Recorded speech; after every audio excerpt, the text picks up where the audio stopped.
Duda miskin mengadopsi bayi yang ditemukan di bandara. Ibu kandungnya muncul di hari ulang tahunnya ke-18. Saat membersihkan landasan pacu, seorang pria duda miskin menemukan bayi terlantar di kereta dorong dan mengadopsinya.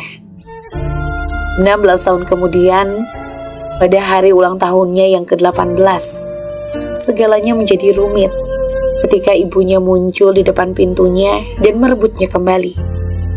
Henry, 41 tahun, adalah seorang duda 4 anak yang bekerja sebagai petugas kebersihan di bandara untuk bisa merawat mereka.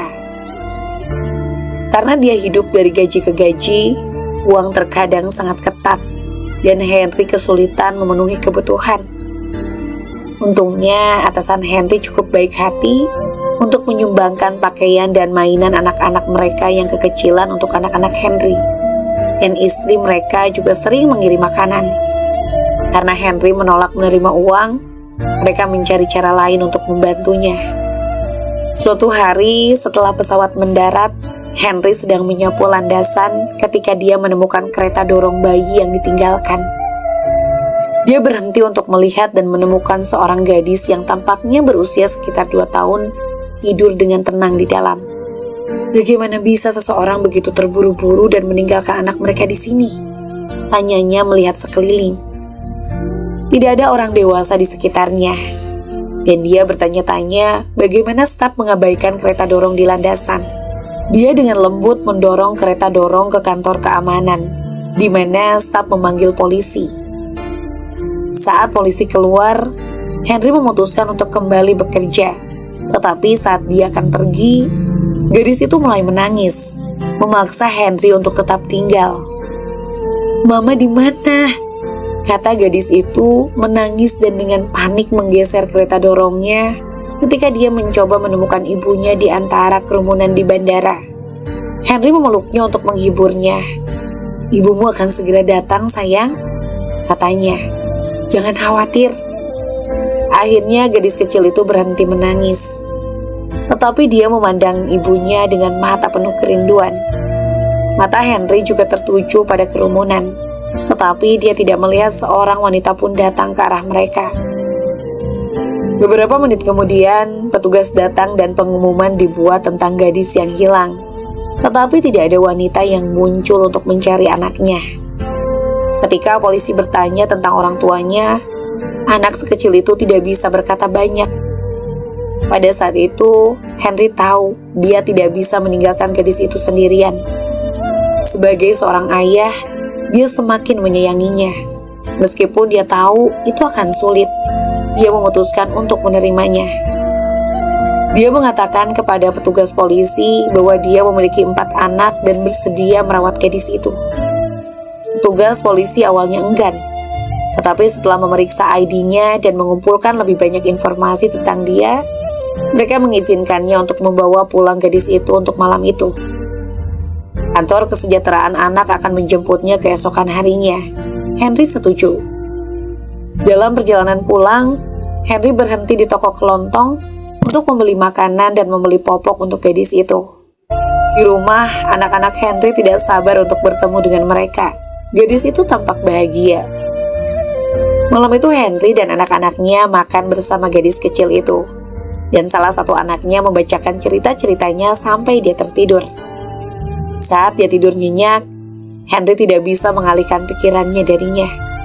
Dia khawatir tentang apa yang akan terjadi jika ibunya tidak muncul. Dia tahu bahwa mengirim gadis itu ke panti asuhan akan sangat buruk.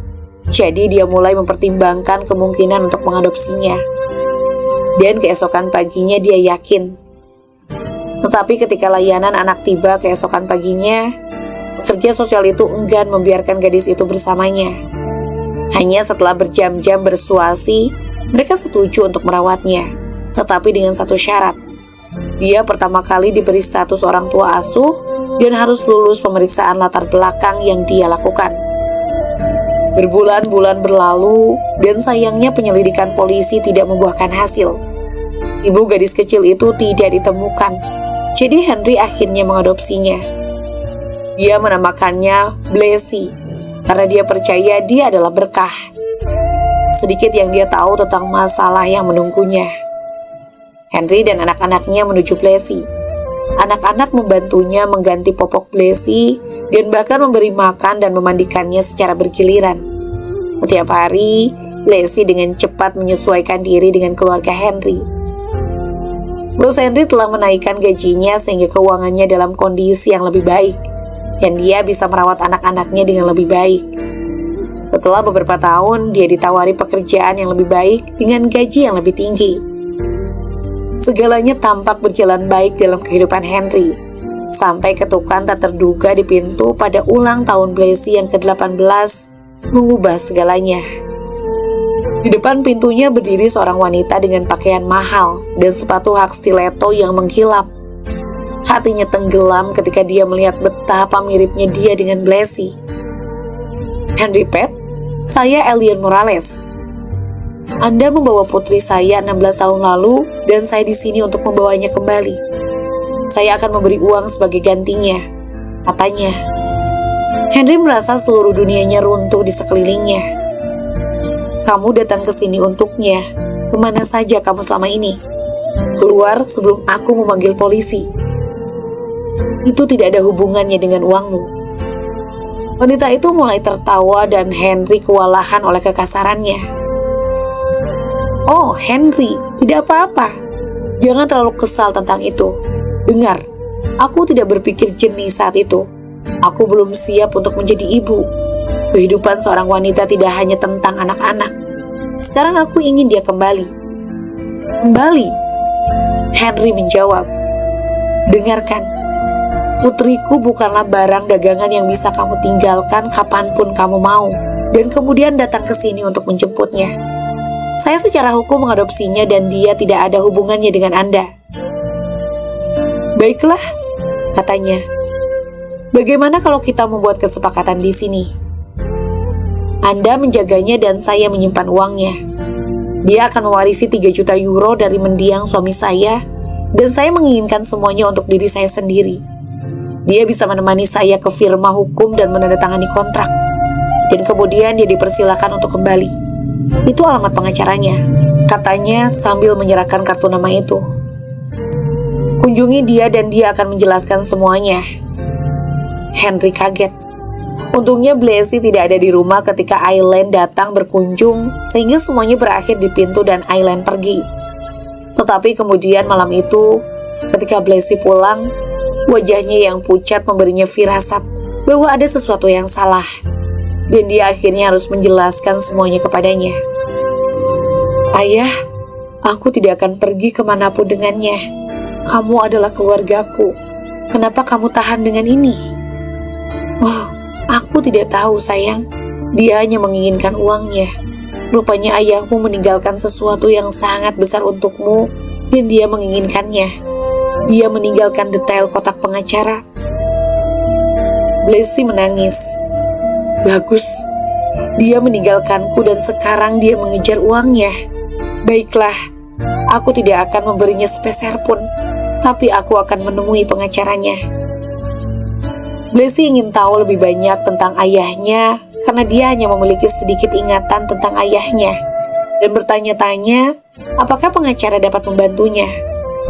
Keesokan harinya, dia mengunjungi firma hukum bersama Henry dan kebenaran terungkap. Ternyata ayahnya, Ronald, adalah orang kaya dan Aileen menikahinya hanya karena uang. Dia tidak pernah ingin melahirkan Blasi, tetapi dia harus berpura-pura menjadi ibu yang baik karena dia ingin berada dalam wasiat Ronald. Sayangnya, Ronald meninggal dalam kecelakaan mobil tak lama setelah Blasi berusia 2 tahun. Tetapi sebelum dia meninggal, dia telah mengubah wasiatnya yang tidak disadari oleh Aileen. Ketika dia mengetahui bahwa dia bukan bagian dari surat wasiat dan bahwa Blasi akan menerima kekayaannya ketika dia berusia 18 tahun, dia sangat marah. Sampai saat ini dia tidak ingin tahu apa-apa tentang Blasi. Dia telah pindah ke luar negeri dengan pacarnya. Dia memutuskan untuk menunggu sampai Blasi berusia 18 tahun untuk menemukannya. "Dia pantas membusuk di neraka," teriak gadis itu ketika mendengar itu semua. "Aku akan membencinya seumur hidupku. Dia menginginkan uangnya." Akhirnya Blessy tidak menandatangani dokumen untuk penghentian warisan, jadi uang itu dikirim kepadanya dan Henry. Aileen mencoba menghubunginya, tetapi dia akhirnya berhenti ketika mereka melaporkannya ke polisi. "Aku sangat senang menemukanmu, Ayah," Blessy memberitahu Henry suatu malam. "Bisakah kamu percaya ibuku kembali ke hidupku hanya karena dia menginginkan uang? Aku membencinya." "Tapi seharusnya tidak," kata Henry padanya. "Lihat, hal-hal buruk dalam hidup membuat kita menyadari betapa pentingnya hal-hal baik. Jika dia tidak seburuk itu, aku tidak akan menemukan anak perempuan sepertimu. Aku mencintaimu, sayang. Aku sangat beruntung memilikimu," tambahnya sambil berpelukan. Apa yang bisa kita pelajari dari cerita ini? Seorang ibu sejati tidak akan pernah meninggalkan anaknya, bahkan untuk uang miliaran. Meskipun Aileen melahirkan Blessy, dia tidak pernah menjadi ibu baginya. Pada akhirnya, dia mendapatkan apa yang pantas dia dapatkan. Tidak ada apa-apa. Hati yang memberi cinta menerima cinta. Henry mengadopsi Blessy dan membesarkannya, meskipun dia tidak sekaya itu. Tumbuh dewasa, Blessy menghargai itu dan merasa diberkati memiliki ayah seperti dia. Bagikan cerita ini dengan teman-teman Anda, itu bisa mencerahkan hari mereka dan menginspirasi mereka.